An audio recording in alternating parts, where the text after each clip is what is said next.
All right, so we're almost finished here.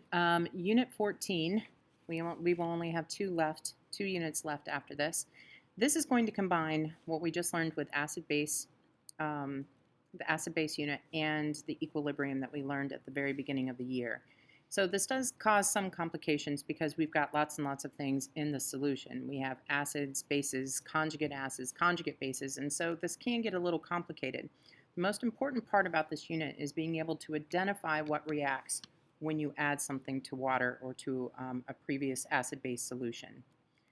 All right, so that in mind, our main ideas here, we're going to talk about acids and bases having a common ion. And common ion is not a new idea. We talked about this in equilibrium and how it affects Le Chatelier. So in other words, it's going to affect the shift of the reaction.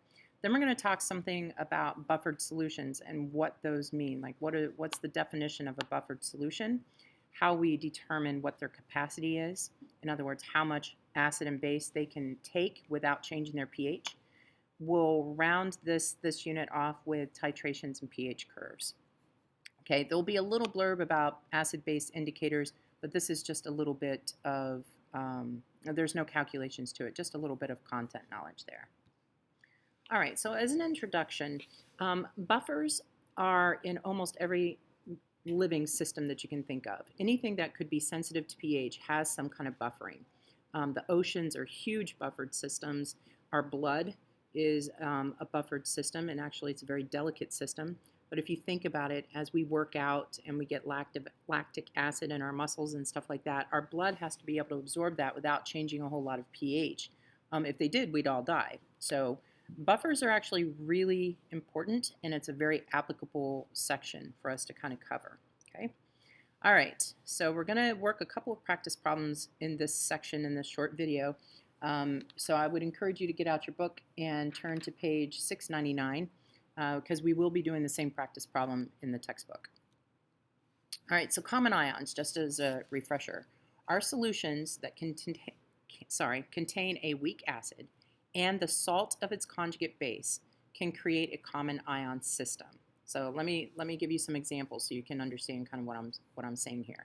I can have a weak acid combined with its conjugate salt. So if you look, HF, we know this is a common weak acid. And if I put it into a solution that has its conjugate base already in it, okay, I'm creating a buffer system.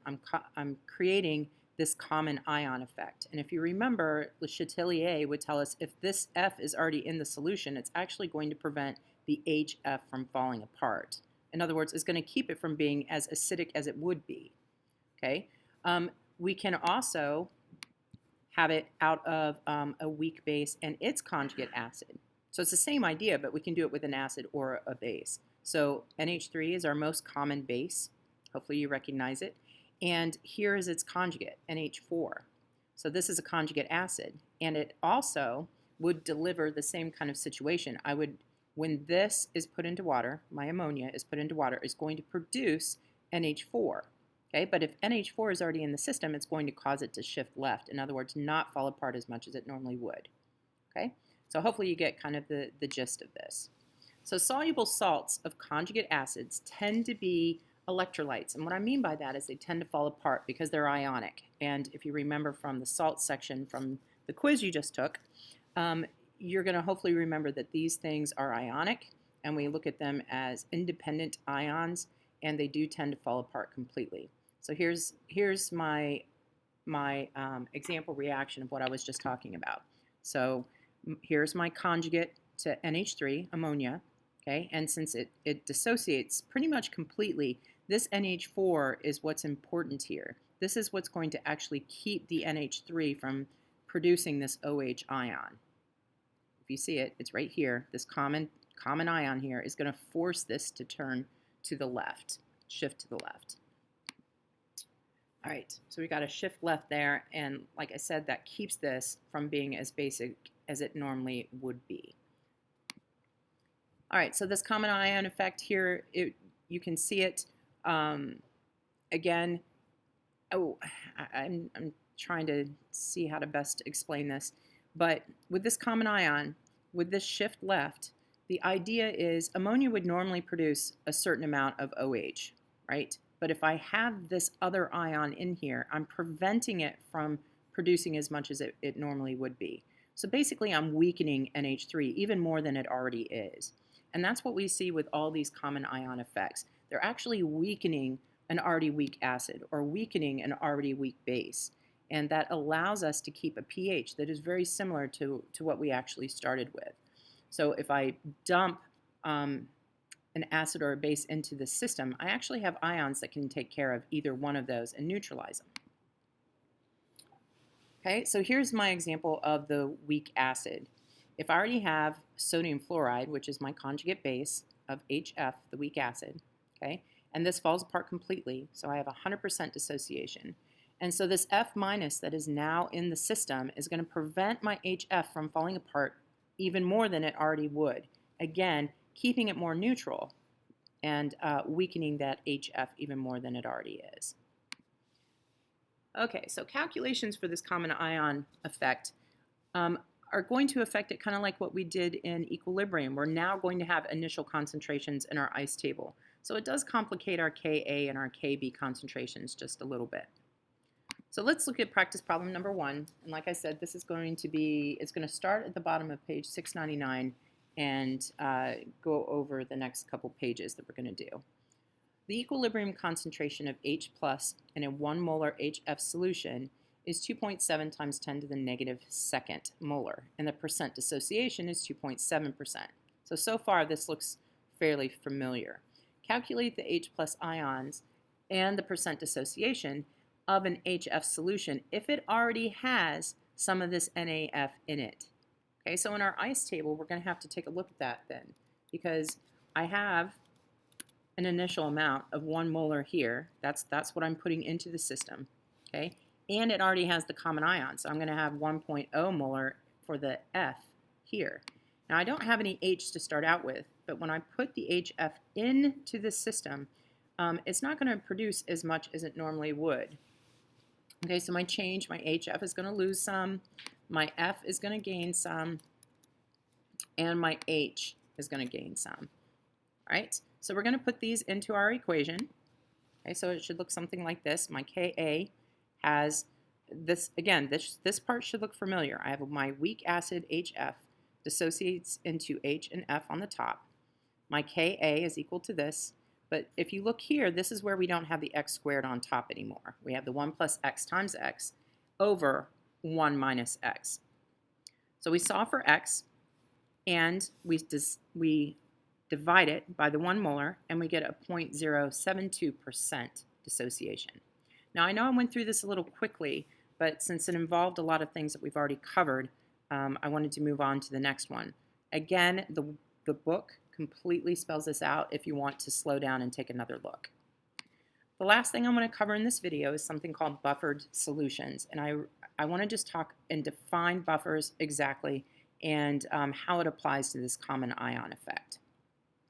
So like I said, buffered solutions is some kind of solution that resists a change to pH. Whether I add hydroxide ions or hydrogen ions to it, it's going to stay a real similar pH. And if you think back to that lab that we tried, you were looking at a titration curve, and there were places that it was flattening out. In other words, there wasn't a whole lot of change in pH, even though I was still adding a base to the solution. This is a buffer zone, and this is what we're talking about here.